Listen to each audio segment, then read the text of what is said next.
प्रातः क्लास चल रहा था 12 जुलाई 1968।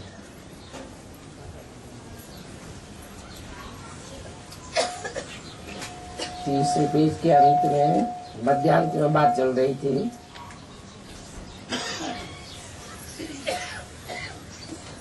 सभी युगों की आयु बराबर बराबर होती है।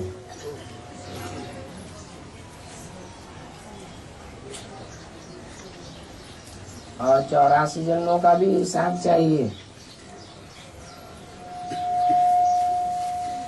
कि हम कैसे उतरते हैं।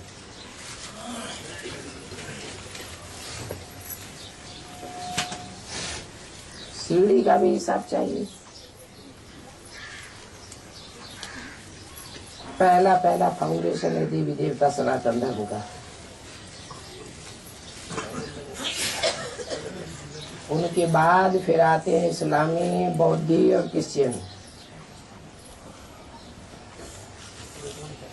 बाप ने झाड़ का राज समझाया है और बाप के सिवाय तो कोई सिखला भी नहीं सकता।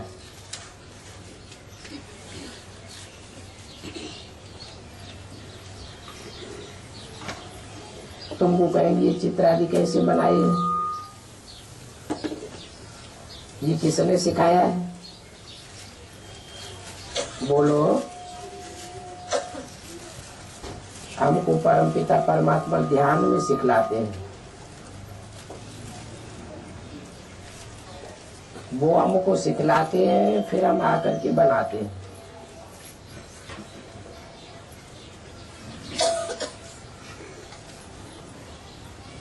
भले हम बनाते हैं, उसको भी फिर बाप करेक्ट करते हैं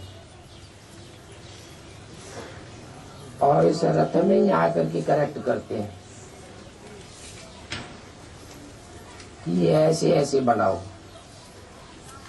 खुद ही करेक्ट करते हैं।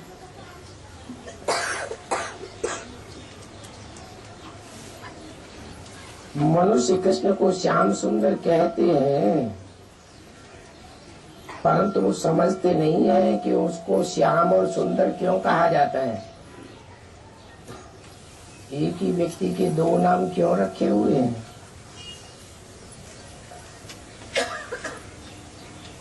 जरूर पहले श्याम अर्थात काला था, फिर सुंदर गोरा बनता है।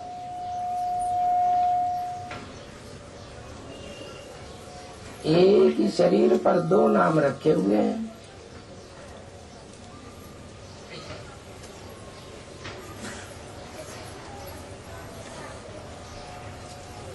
दो नाम है, पहले श्याम बाद में सुंदर। तो जरूर पहले पुरुषार्थ जीवन रहा होगा, पुरुषार्थ पूरा किया तो सुंदर बना होगा। मनुष्य तो समझते नहीं है कि क्यों श्याम सुंदर कहा जाता है।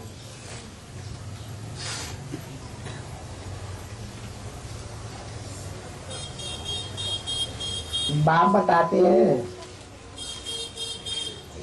कि कृष्ण तो बैकुंठ का मालिक था। जब बैकुंठ का मालिक था तो गोरा था।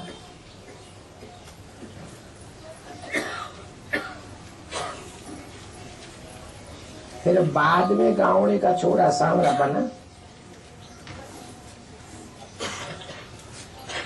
इसलिए उनको श्याम सुंदर कहते हैं।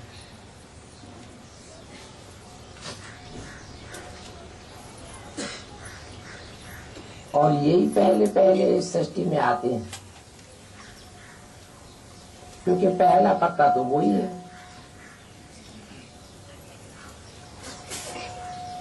जो वो है तत्वम, वो ही तुम हो।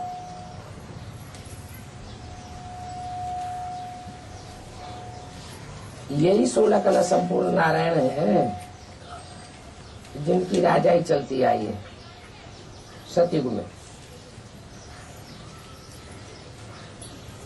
अब आदि सनातन देवी देवता धर्म कौन स्थापन करते हैं ये किसी को पता नहीं है। पता नहीं है तो कहा जाता है धर्म भ्रष्ट कर्म भ्रष्ट। अपन को आदि सनातन देवी देवता धर्म हिंदू का कह देते हैं। अब हिंदू शब्द तो हिंदुस्तान से निकला है, हिंदुस्तान के रहवासी। अब देश के नाम पर कोई धर्म का नाम थोड़ा ही पड़ता है। अपने धर्म को ही भूल गए हैं तो भारत को भुला दिए हैं। बाप कहते हैं मैं तो भारत में ही आता हूं। हिंदुस्तान नाम विदेशियों का रखा हुआ है।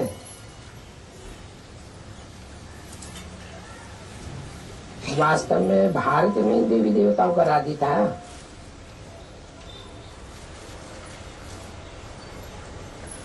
जो फिर प्राय लोप हो गया। मैं आता हूं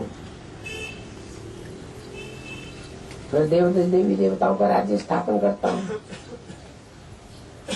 बाकी और सभी धर्मों का विनाश करा देता हूं।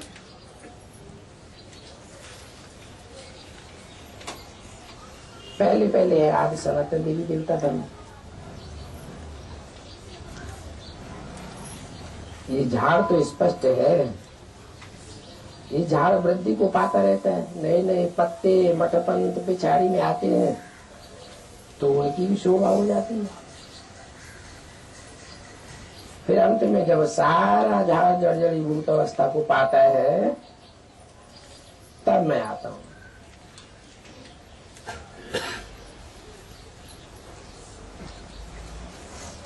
उन्होंने शास्त्रों में लिख भी दिया है यदा यदा है धर्म से, जब जब धर्म की ग्लानि होती है। अब आत्मा अपन को तो जानती नहीं है तो बाप को भी नहीं जानती। अपन को भी गाली देते हैं तो बाप को भी गाली देते हैं और देवताओं को भी गाली देते हैं। कितने तमोपदान बेसमझ बन जाती है। 12 जुलाई 1968 की वारी का चौथा पेज। तो ये खेल है जो बाप बैठ समझाते हैं और बाप इस खेल के साथ साथ अपना परिचय भी देते हैं कि मैं कैसे आता हूं।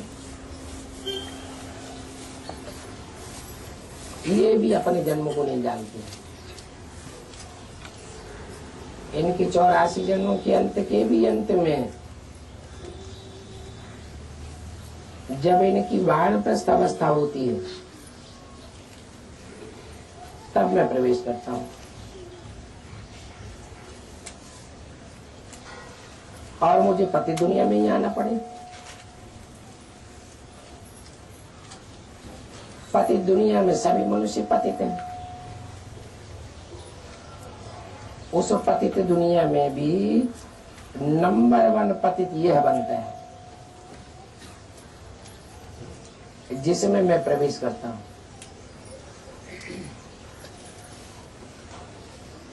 तो फिर जरूर यही नंबर 1 में आवेंगे। तुम ये बातें सुनाकर मनुष्यों को जैसे जिये दान देते हो, अर्थात मनुष्य से देवता बनाते हो। तुम सभी दुखों से दूर कर देते हो। सो भी आधा कल्प के लिए दुखों से दूर हो जाते हैं।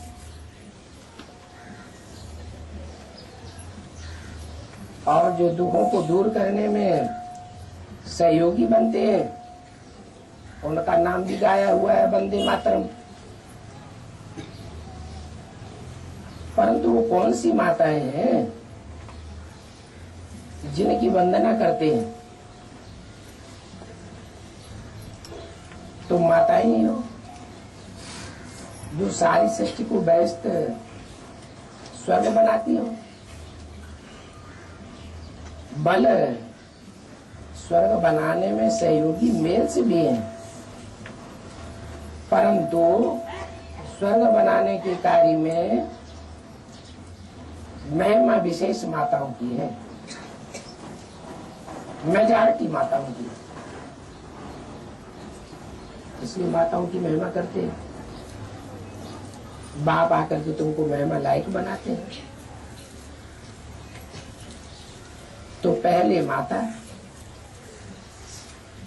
पहले लक्ष्मी, फिर नारायण। तो बाप आकर के तुमको आगे बढ़ाते हैं। बाप ने तो तुमको आगे बढ़ाया, परंतु सन्यासियों ने तुम्हारा नाम गंवाया है। वो तो कह देते हैं नारी नरक का द्वार है। अब नारी नरक का द्वार है तो तुम छोड़ करके क्यों भागते हो?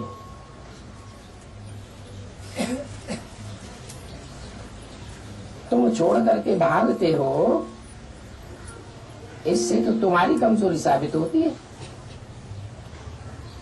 हद का संन्यास करने लग पड़ते हैं। अभी तुम बच्चों का तुम्हें बेहद का संन्यास। तुम कोई घर घाट नहीं छोड़ते हो, बाल बच्चे नहीं छोड़ते हो, तुम तो बुद्धि से सारी दुनिया का संन्यास करते हो। इस पुरानी दुनिया को छोड़ नई दुनिया में जाते हो। तुम अपनी बुद्धि को डाइवर्ट करते हो। गाते भी हैं, ब्रह्मा के संकल्पों से सृष्टि रची गई। तो संकल्प करना मन बुद्धि का काम है ना। संकल्पों में दृढ़ता चाहिए।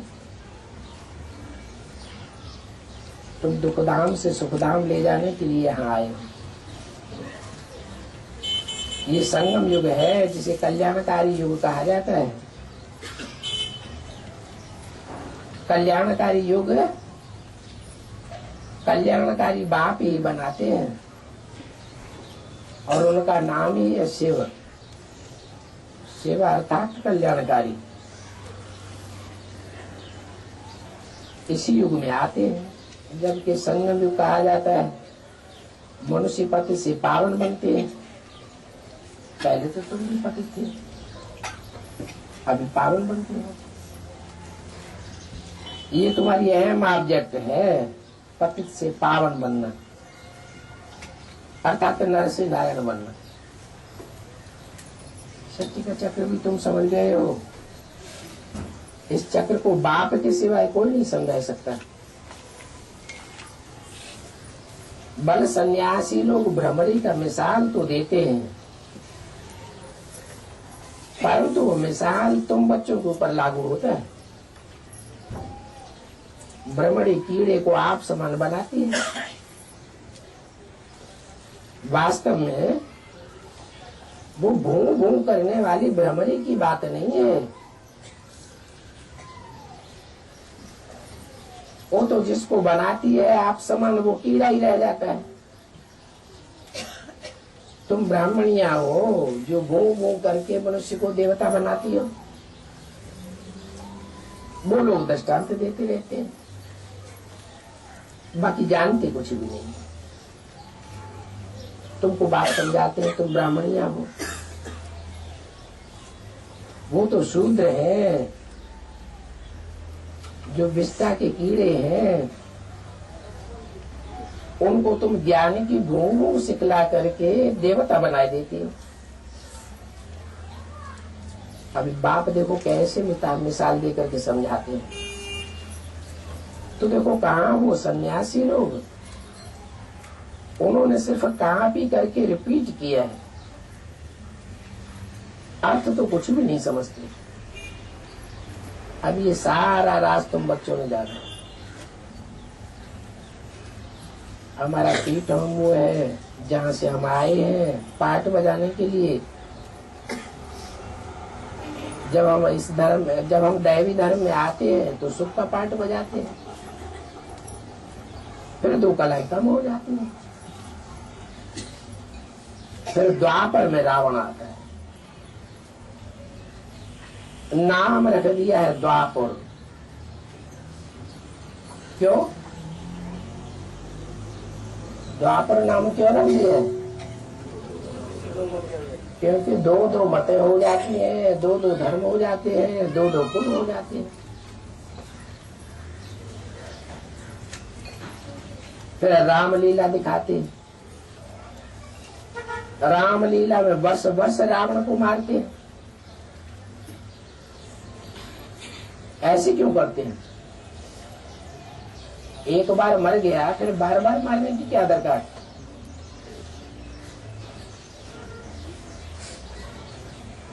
अरे यादगार कहाँ की है?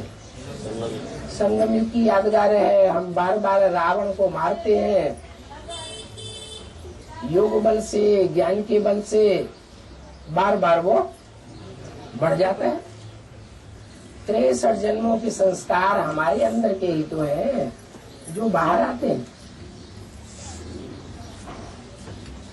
तो उन्होंने कथा कहानियां बनाई दी हैं, गोया रावण राज्य ठीक ठीक ही है। कहते भी है राम राज्य नहीं है। राम राज्य नहीं है तो जरूर रावण राज्य होगा। अब राम राज्य तो सत्य को ही कहा जाता है। क्यों? सत्य को राम राज्य क्यों कहा जाता है? वहां तो नारायण का राज्य होता है, तो राम राज्य तो नहीं कहना चाहिए। और नारायण का राज्य भी जो नर से नारायण बनाता है वो स्थापन करता है। एक शिव ही निराकार है, परमपिता परमात्मा, जो नर को नारायण जैसा बनाता है। तो नारायण राज्य होना चाहिए। राम राज्य नाम क्यों देते हैं? कोई तो कारण होगा। नहीं, काम के आधार पर नाम पड़ता है। ये काम किसने किया? प्रैक्टिकल में शिव को तो मास्टर नहीं कहा जाता है। मास्टर का टाइटल प्रैक्टिकल करने वाले को दिया जाता है। शिव सिर्फ ज्ञान सुनाता है, वो तो ज्ञान का सागर है। उस ज्ञान को जीवन में जो धारण करता है, वो धारणा के आधार पर फिर राम राज्य गाया जाता है। राम का अर्थ ही है रम्यते योगिनो यस्मिन इति राम। ऐसी व्याख्या विद्वान लोग भी करते हैं, जिसमें योगी लोग रमण करते हैं। योगियों की बुद्धि में जो रमण करता रहता है। अब बिंदु की तो बात नहीं है। हाँ, वो सुप्रीम सोल ज्योति बिंदु शिव है, जिस निमित्त के द्वारा ये कार्य संपन्न कराता है, वो निमित्त गाया जाता है। तो ये सारा राज तुम्हारी बुद्धि में बैठा है।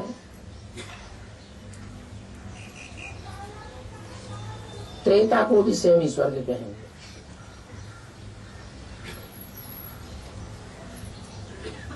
नाम दे दिया है त्रेता। क्यों? त्रेता नाम क्यों दिया? द्वापर का नाम दिया तो ठीक भी है, क्योंकि द्वैतवाद शुरू हो जाता है। दो दो धर्म, दो दो राज्य, दो दो कुल शुरू हो जाते हैं। त्रेता नाम क्यों दे दिया? क्योंकि वहां 13 जन्म होते हैं। सत्ययुग में तो 8 जन्म होते हैं। 8 विशेष आत्माएं हैं जो राज्य करती है। बताया भी है, जो लक्ष्मी नारायण बनते हैं वही राम सीता बनते हैं। तो सतयुग में 8 लक्ष्मी नारायण की गद्दी चलती है, त्रेता में वही जाकर के 8 राम सीता बनते हैं नंबर 1। 8 की बात तो क्लियर हो गई। बाकी रहे 4 जन्म। और 4 जन्मों में एक है संगम युगी नारायण, जो 8 से भी पहले है, तो 9 हो जाते हैं। फिर भी 3 जन्म बचे। जो 3 जन्म बचते हैं वो उन आत्माओं के लिए है जिन्होंने स्वर्ग का विघटन किया है। एक बात है स्वर्ग की स्थापना करने वाला, और बाकी जो 3 बीज है जो मुख्य रूप में सब धर्मों के बीज है, वो है देवी देवता सनातन धर्म का विघटन करने वाले। इसलिए सीढ़ी के चित्र में अंतिम 3 जन्म कटे हुए दिखाए गए।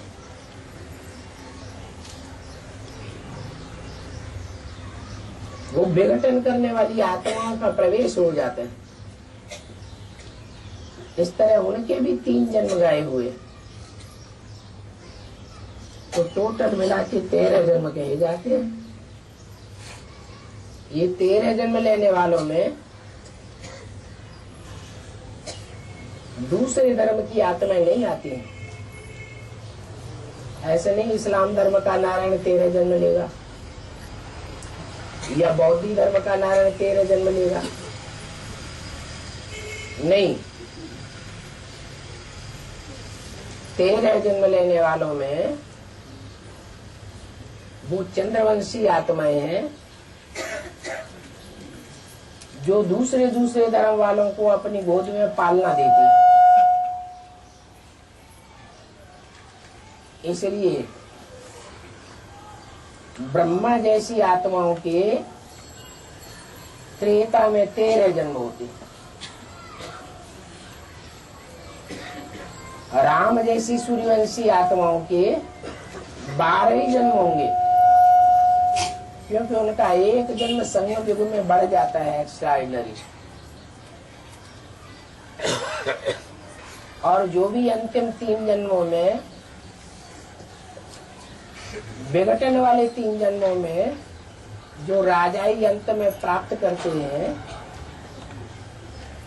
वो बीज रूप आत्माएं भी 13 जन्म लेती, क्योंकि उनका आगमन भी राम के साथ ही साथ त्रेता युग में हो जाता है। जैसे राम वाली आत्मा स्थापना के कार्य में परमात्मा शिव का विशेष मददगार बनती है, ऐसे ही वो जो 3 विधर्मी बीज रूप आत्माएं हैं, वो पुरानी दुनिया के विघटन के निमित्त भी बनती है। पहले ब्राह्मणों की दुनिया के विघटन के निमित्त बनती है, और वो विघटन होना भी जरूरी है, क्योंकि जब तक पुरानी दुनिया का विनाश न हो, असुरों का खलासा न हो, तब तक नई दुनिया प्रत्यक्ष नहीं हो सकती। इसलिए स्थापना के साथ साथ स्थापना को प्रत्यक्ष करने में वो विनाशकारी आत्माएं भी निमित्त बन जाती हैं। विनाश भी इसलिए कल्याणकारी साबित होता है, परंतु कंस्ट्रक्शन करना बात और है, और डिस्ट्रक्शन करना बात और हो जाती है। ज्यादा नंबर किसको मिलते हैं? कंस्ट्रक्शन करने वालों को मिलते हैं या मकान गिराने वाले मजदूरों को मिलते हैं? जो मकान बनाने वाला है उनको ज्यादा पगार मिलती है। तो ऐसे ही ये बेहद की दुनिया का भी हिसाब है। त्रेता में 13 जन्म जो है वो उन 3 विघटनकारी आत्माओं के लिए जुड़े हुए हैं। तो ये बातें बेहद का बाप बैठ बच्चों को पढ़ाते हैं। वो बाप भी हुआ तो टीचर भी हुआ। बाप वर्षा देने के लिए कहा जाता है और टीचर व्याख्या देने के लिए गया हुआ है। फिर साथ भी ले जावे।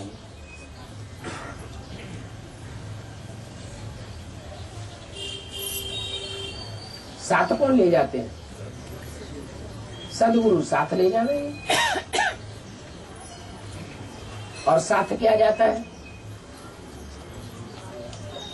साथ मनुष्य जन्म के जो अच्छे बुरे कर्म हैं, अच्छे कर्मों को सच्चाई कहा जाता है, बुरे कर्मों को झूठ कहा जाता है। तो सच्चाई साथ जाती है या झूठ साथ जाता है? ये 5 तत्वों की दुनिया तो झूठी है। बाप आकर के जो सच्चाई सिखाते हैं, जो ज्ञान सुनाते हैं, वो ही सच्चा है। और सत्य के आधार पर जो आत्माएं अपने जन्म जन्मांतर के पुण्य का आवाहन करती हैं अपने जीवन में, अपने पुण्य को बनाती हैं, वो पुण्य ही उनको सदगति में ले जाता है। वास्तव में सदगुरु सदगति करता है ये तो कहा जाता है। सदगुरु सदगति करता नहीं है, सिर्फ वो तो रास्ता बताता है। और सदगति सदगुरु करता है तो सबकी एक जैसी सदगति करे। एक जैसी सदगति तो होती नहीं है। तो साबित होता है जो जितना सत्य के लिए मरता है वो उतना सदगति प्राप्त करता है। इसलिए उनको भगवान बाप को ही सदगुरु अकाल मूर्त कहा जाता है। और वो अकाल मूर्त भी तब कहा जाता है जब कोई तन में आवे, क्योंकि शिव बाप तो सिर्फ आत्मा है, शरीर नहीं है। उनको अपना शरीर है ही नहीं। वो इस सृष्टि पर आते हैं तो पराया तन धारण करते हैं। जब तन धारण करते हैं तब कहा जाता है अकाल मूर्त, क्योंकि आत्मा को तो काल खाता ही नहीं। शिव तो सिर्फ आत्मा है, उस आत्मा के लिए कहना है अकाल मूर्त, ये तो कोई बात ही नहीं है। और 500-700 करोड़ जो भी मनुष्य आत्माएं हैं सब अकाल मूर्ति ही तो है। आत्माओं को कोई काल खाता है क्या? आत्माओं के काल खाने की बात नहीं है। बात किसकी है? शरीर की बात है। और वो भी सामान्य रूप में तो काल सभी को खाता ही रहता है, लेकिन जब महामृत्यु होती है, सारी सृष्टि का विनाश होता है, तब उस महामृत्यु के टाइम पर उस महाकाल को काल के गाल में जाता हुआ कोई देखता ही नहीं है। इसलिए गायन है महाकाल का, अकाल मूर्त का। बाकी ऐसी तो कोई बात नहीं है कि शरीर कोई का 5000 वर्ष तक जिंदा रहता हो या वो ही शरीर चलता रहता हो। शरीर तो सबको छोड़ने ही पड़ते हैं। तो वो बाप भी हुआ, टीचर भी हुआ, सदगुरु अकाल मूर्त भी हुआ। मुख से कहते भी हैं सदगुरु अकाल मूर्त, फिर भूल जाते हैं। और बाप रचयिता को भी भूल जाते हैं।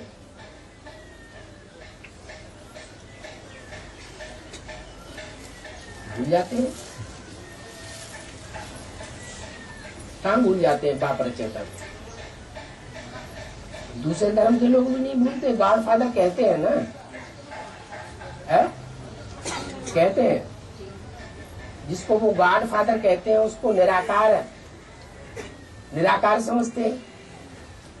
अब निराकार रचयिता होता है क्या? निराकार तो रचयिता नहीं होता। रचना साकार है तो रचयिता भी साकार होना चाहिए। वो निराकार शिव ज्योति बिंदु जब इस सृष्टि पर आकर के साकार में पार्ट बजाता है तब रचयिता कहा जाता है। ब्रह्मा को रचयिता नहीं कहा जाता।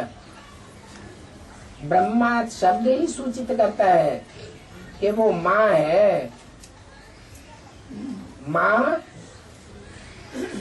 क्रिएटर नहीं कही जाती है। माँ को भी रचने वाला बाप होता है। तो जब माता पिता का सवाल आता है तो वो निराकार इस साकार सृष्टि में आकर के कोई मनुष्य तन में प्रवेश करके माँ को क्रिएट करता है। तो भूल जाते हैं कि रचयिता और रचना का भेद क्या है। रचना को भी भूल जाते हैं। अभी बाप आकर के सृष्टि चक्र के आदि मध्य अंत का राज समझाते हैं, जिससे तुम चक्रवर्ती राजा बन जाते हो। तुम बच्चे सुदर्शन चक्रधारी हो गए हो। सुदर्शन चक्र को याद करने से तुम्हारे विकर्म भी विनाश होते हैं। यहाँ बैठते हो तो भी सुदर्शन चक्रधारी होकर के बैठो। सुदर्शन चक्र फिराओ। कहाँ भी काम आदि पर बैठते हो तो सुदर्शन चक्रधारी होकर के बैठो। आलफ को याद करो और सृष्टि चक्र को याद करो। जितना जितना आलफ को याद करेंगे चक्र भी याद आवेगा। चक्र को याद नहीं करेंगे तो घाटा क्या आवेगा।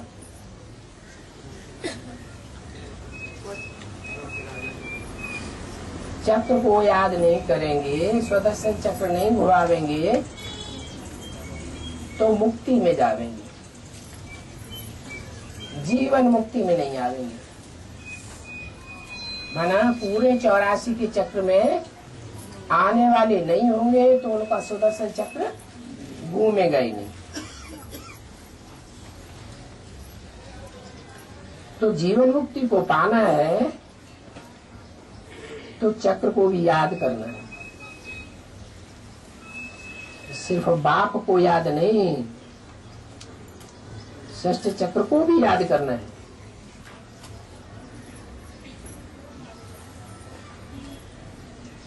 षष्ठ चक्र में ये तो जानते हो कि चक्र में पूरा चक्र लगाने वाला तो एक बाप ही है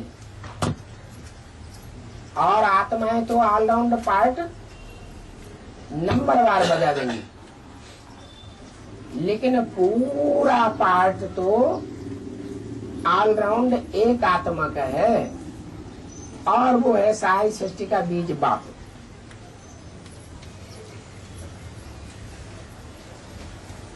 और बाकी कोई चीज है ही नहीं। ये सारा बुद्धि का काम है। आत्मा अभी पढ़ रही है, बाप पढ़ाते हैं और तो कुछ लिखने पढ़ने की बात ही नहीं, दरकार नहीं।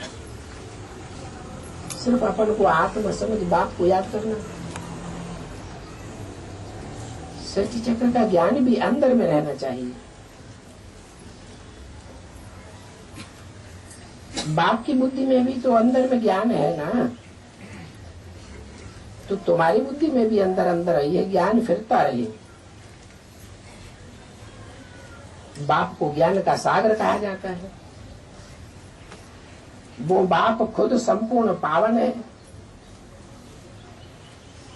तुम भी बाप को याद करने से पावन बन जाओगे। एक चक्र को याद करने से चक्रवर्ती राजा बन जाते हो। अभी तुम संगम युग पर बैठे हो, जानते हो कि उस तरफ कलयुग है और इस तरफ सतयुग है। तो देखो, पूरा नरक और पूरा नरक, पूरा स्वर्ग और पूरा नरक अभी होता है। रौरव नरक देखना हो तो इस सृष्टि पर अभी देखो, और स्वर्ग का सैंपल देखना हो तो इस सृष्टि पर अभी देखो। इससे ऊंचा स्वर्ग और कभी होता ही नहीं। सतयुग में भी कहेंगे स्वर्ग, परंतु वहां तो ज्ञान ही नहीं होगा, नरक का भी ज्ञान नहीं होगा। अभी तो तुमको दोनों का ज्ञान है, और ये भी जानते हो कि स्वर्ग कोई ऊपर में नहीं होता है और नरक कोई नीचे पाताल में नहीं होता है। फिर शास्त्रों में ऐसे क्यों दिखाई दिए?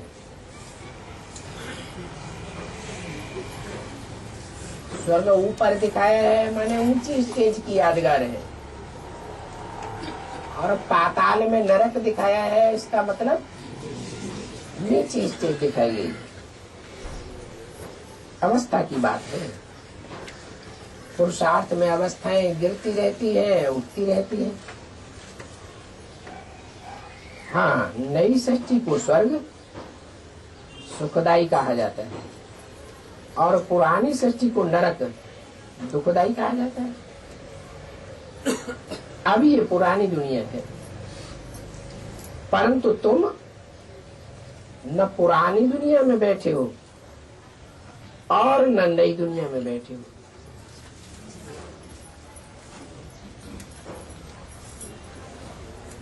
पुरानी दुनिया में इसलिए नहीं बैठे हैं कि मन बुद्धि हमारी पुरानी दुनिया में लगती ही नहीं।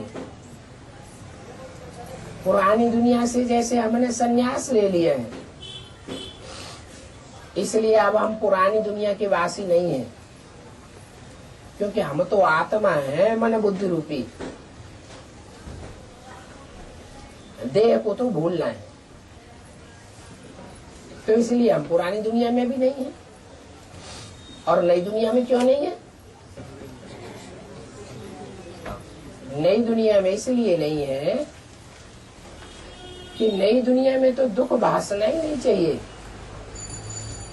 और अभी तो हमको दुख भासता है। सतयुग में दुख तो होंगे ही नहीं। चलो सतयुग की बात छोड़ दो, अभी संगम युगी जो स्वर्णिम युग होगा उसमें दुख होगा या नहीं होगा? क्यों? ये शरीर सड़ते जाएंगे, आत्मा पावरफुल होती जाएगी, तो सड़ा हुआ शरीर होते हुए भी हमारी आत्मा दुख अनुभव नहीं करेगी। ऐसी भी स्थिति होती है।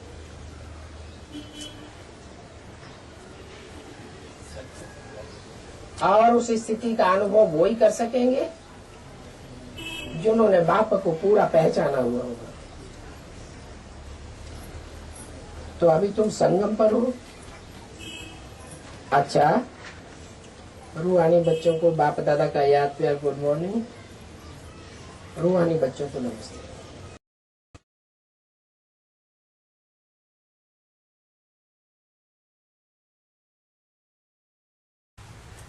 स्नेह तो कोई स्नेह आंख से, स्नेह से भी आंख से देखेगा भी मात्र तो भी हमें पता चल जाएगा हमको प्यार करता है।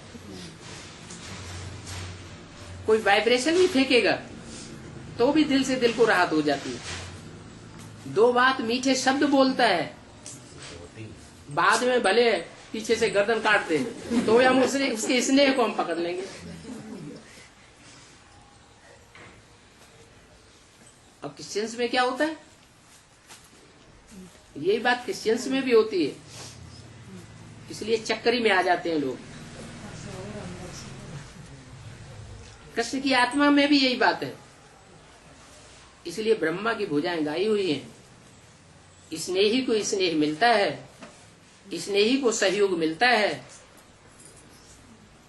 शंकर को भुजाएं नहीं दिखाई जाती, शंकर के सहयोगी नहीं बनते हैं, ब्रह्मा के सहयोगी बनते हैं। भुजाएं कही जाती है।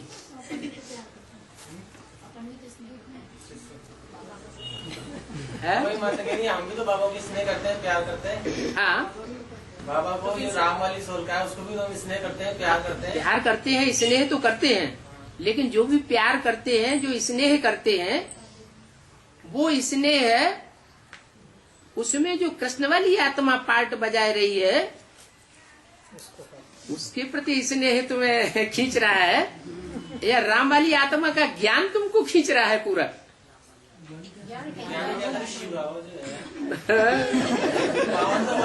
ज्ञान की जो बात है वो तो शिव की तरफ चली जाती है। ज्ञान राम वाली आत्मा देती है या शिव की आत्मा देती है? तो ज्ञान की जहाँ बात है वो देने वाला शिव हो गया, और स्नेह जो देने वाला है वो ब्रह्मा की आत्मा है, चंद्रमा के रूप में बैठी हुई है, वो स्नेह देने वाली है। राम वाली आत्मा क्या नहीं देता? राम वाली आत्मा ज्ञानी तू आत्मा है या स्नेही तू आत्मा है? ज्ञानी। तो ज्ञानी की आत्मा, ज्ञानी तू आत्मा के ज्ञान की गहराई को सब कोई समझेगा? नहीं समझेगा। अभी जो स्नेह किया जा रहा है वो शिव बाबा से किया जा रहा है ना, तो राम को देखना है ना कृष्ण को देखना है। इस समय जो इतना बड़ा परिवार चल रहा है, एडवांस का परिवार तो चल रहा है ना, उस परिवार की पालना बिना माँ के हो सकती है क्या? ये माँ का पार्ट बजाने वाली आत्मा कौन है? बाप है कि अम्मा है? वो कौन सी अम्मा है, वो आत्मा कौन सी है? वो ही अर्धनारीश्वर के रूप में जो दिखाई गई है, उसका स्नेह दिखाई पड़ रहा है, वो स्नेह को सहयोग मिल रहा है। राम वाली आत्मा को नहीं स्नेह मिलता है। भक्ति मार्ग में भी द्वापर के आदि से ही अंत तक गीता का भगवान कौन है? किसको प्यार ज्यादा करते हैं? कृष्ण को प्यार करते हैं या राम को करते हैं? कृष्ण को झूले में डाल करके मक्खन खिलाते हैं। तो भुजाएं ब्रह्मा को गाई हुई हैं। तो कार्य तो शिव का ही है ना, ब्रह्मा के करने भी और राम के करने। प्रैक्टिकल करने वाला कौन है? मास्टर कौन है? मास्टर शिव है या देहधारी है? शिव मास्टर मास्टर तो देहधारी। सर्वशक्तिमान तो शिव बाबा है। मास्टर सर्वशक्तिमान किसका पार्ट है? देहधारियों का है। मास्टर माने प्रैक्टिकल करने वाला। तो प्रैक्टिकल करने वाला का ऊपर सारा निमित्त मात्र भाव चला जाता है। इसलिए ब्रह्मा की 1000 भुजाएं गाई हुई हैं। जो किसी ने प्यार किया तो वो भी तो शिव ने प्रवेश करने के बाद बहुत अति का या माँ का पाठ दिया। निमित्त तो कौन बना? निमित्त के कारण।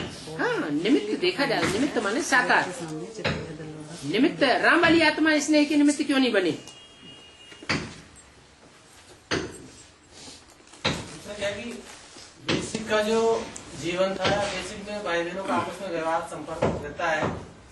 एडवांस में आने के बाद आपस में जितना मनमुटाव या थोड़ा सा द्वेष जो भी है वो ज्यादा एडवांस में पार्टी में ज्यादा पाया जाता, केवल लोग कम आपस में इसलिए प्यार ज्यादा रहते हैं।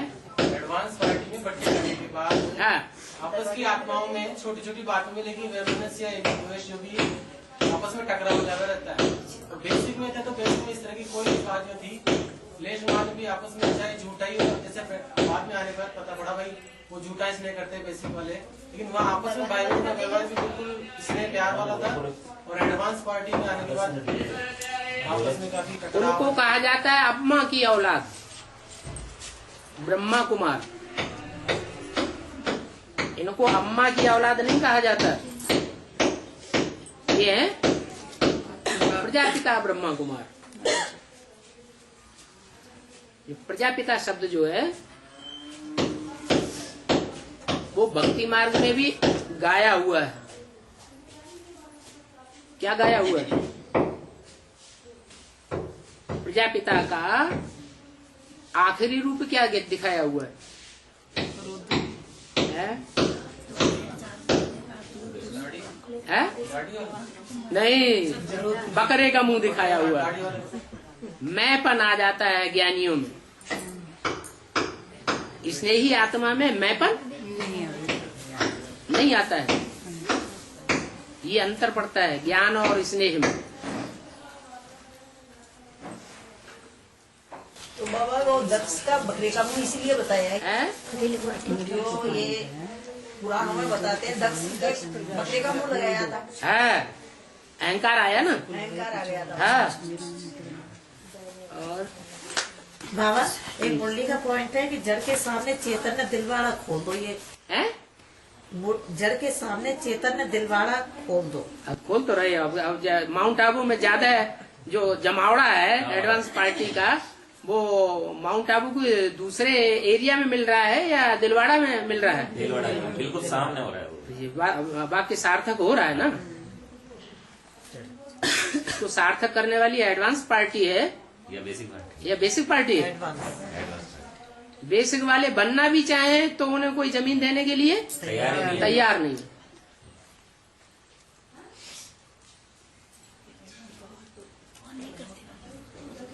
इस महावाक्य से तो तुम्हें खुशी चढ़ जानी चाहिए कि बाबा का महावाक्य हमारे द्वारा साकार हो रहा है। हाँ जी, अभी 5 मिनट हैं। देंगे बाबा 5 मिनट।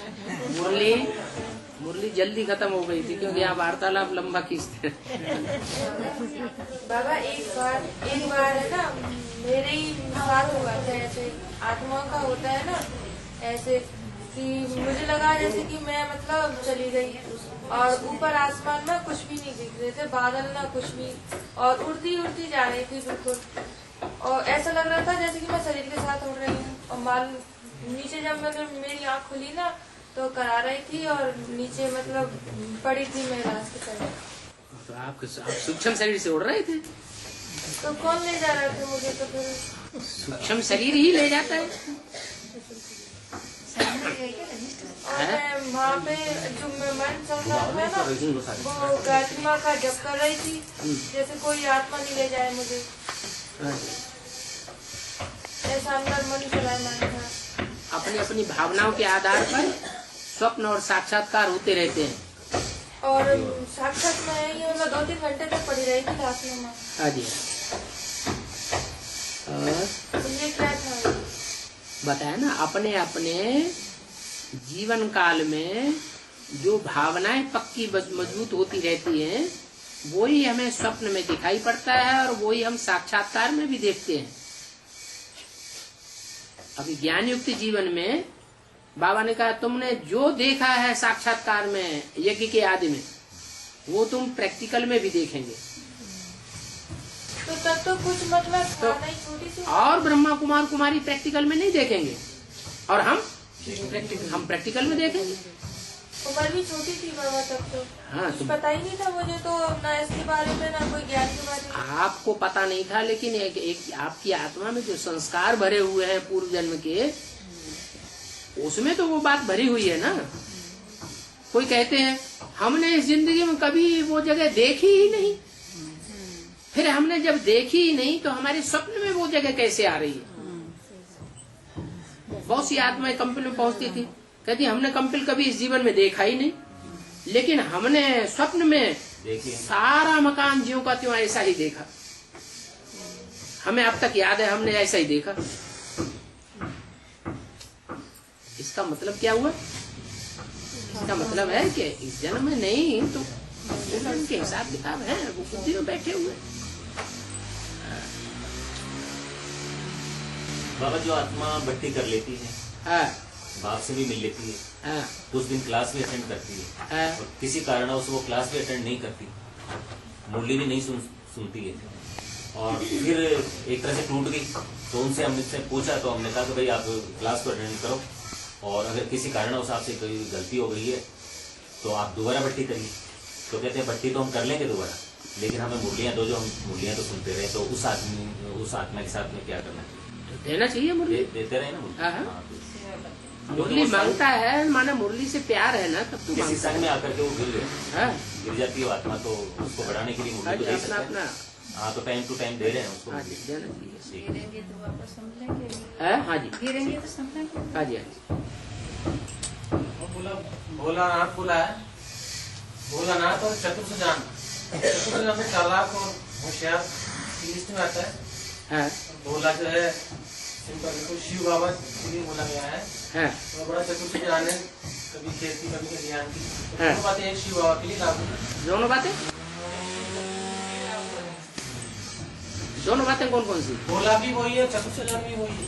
हाँ, भोला जो है वो शिव है, और चतुर जब कहा जाता है तो साकार के लिए कहा गया है। शिव भोला है, और वही शिव जब साकार में आता है तो सुज्ञान है। सुज्ञान का बिगड़ा हुआ रूप सुजान, सुंदर ज्ञान वाला, उसको कहते हैं चतुर सुजान। दूसरों की बातों को मिक्स न करे, एक में ही डटा रहे।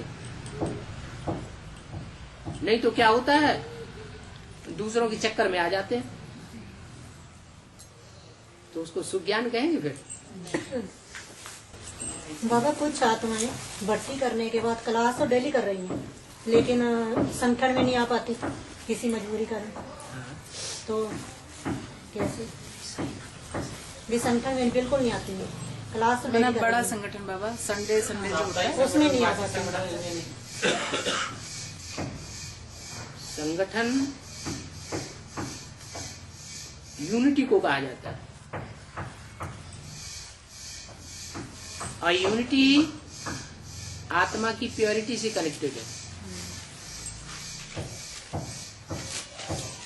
जो आत्मा जितनी ज्यादा पवित्रता को धारण करती है, उतना उसको यूनिटी से प्यार होगा। मान लो सबसे जास्ती यूनिटी में रहने वाली और यूनिटी को धारण करने वाली, यूनिटी धारण कराने वाली जो आत्मा होगी, वो परिवार की कोई भी आत्मा को छोड़ करके नहीं रहेगी। जैसे सामान्य परिवार में भी माँ होती है, बच्चे हैं 8-10, उनमें एक बच्चा चोर है, डकैत है, लुच्चा है, लफंगा है, सब कुछ दुर्गुण भरे हुए। उस बच्चे को माँ अपनी गोद से अलग करना चाहेगी? है? नहीं करना चाहेगी, उसको भी यूनिटी में बांध करके रखेगी। बाप रखेगा? नहीं। क्यों नहीं रखेगा? है? क्योंकि यूनिटी का कनेक्शन प्योरिटी से है, और जो प्योर होता है, जैसे एवर प्योर शिव है, तो कोई भी आत्मा को नहीं छोड़ेगा, सबको ले जाएगा। सहज सहज नहीं जावेंगे तो मार कूट के भी ले जावेगा। माना माँ में जितना प्यार होता है उतना प्यार और किसी में नहीं होता। फिर माताएं भी दो तरह की होती हैं, एक होती है माँ, कहते हैं माँ तेला। एक होता है माँ, उसको भी होती है, लेकिन वो सौतेला कहा जाता है। तो प्योरिटी में अंतर पड़ा, तभी तो सौतेला और मातेला बना, या ऐसे ही बन गया। तो यहाँ भी परिवार में दो माताएं हैं, महागौरी और महाकाली। तो ज्यादा प्योरिटी में, यूनिटी में बांधने की ताकत किसमें है?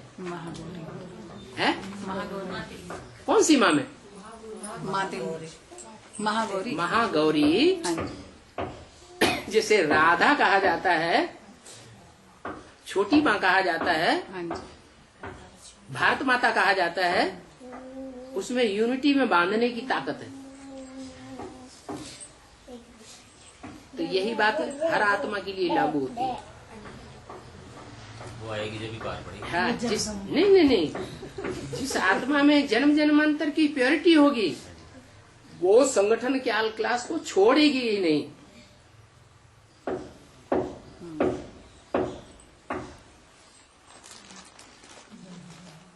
उसे खुशी आएगी पूरे परिवार को देख करके।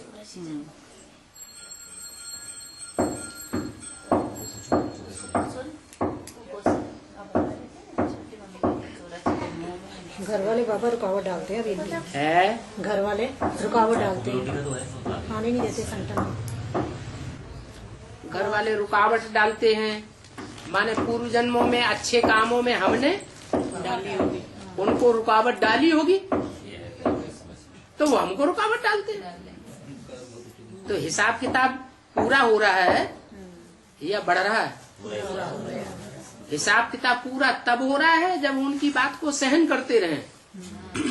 अगर हमने सहन नहीं किया और उनकी बातों का जवाब दिया, तू में कह में लग गए, झगड़ा फसाद में लगे रहे, तो हमारे ऊपर 100 गुना बोझ बढ़ रहा है। अच्छा बाबा, ये ऐसे इसके पापा भी रुकावट डालते हैं, लेकिन मैं तो भाग जाती हूँ, मतलब निकल जाती हूँ। अच्छी बात। पाप बाबा ने भी तो बताया है, कोई गर्म हो रहा है, नाराज हो रहा है, क्रोध कर रहा है, तो वहां से किनारा कर लो। तो ये सहन करना हुआ या सामना करना हुआ? सहन करना हुआ। आती हूँ जब भी भड़कते हैं खूब। आप चाहें तो आप कोर्ट में भी चढ़ जाएं कि हमको धार्मिक स्वतंत्रता नहीं देते। आप क्रोध भी तो कर सकते हैं, लेकिन आप भारतीय परंपरा के पोषक हैं। बाबा का नाम बदनाम न हो कि ये कैसा भगवान आया हुआ है जो परिवारों को तोड़ रहा है। भगवान जोड़ने के लिए आता है या तोड़ने के लिए आता है? तो आप इसलिए सहन कर रहे हैं।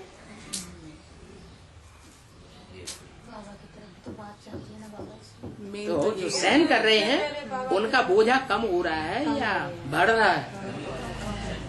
तो ये समझना चाहिए कि हमको अगर रोकते हैं, तू मैं करते हैं, डांटते हैं, मारपीट भी कर देते हो, थोड़ी बहुत मारपीट करते हैं तो क्षमा, और ज्यादा मारपीट कर दे तो खून खराबा ही कर दे, हाथ पांव तोड़ दे, तो बाबा ने कहा जानवरों को भी कोई किसी को मार नहीं सकता, वो भी खूंटा तोड़ के। हाँ, तो फिर कोर्ट कचहरी भी करनी पड़ेगी। ठीक है, टाइम हो गया।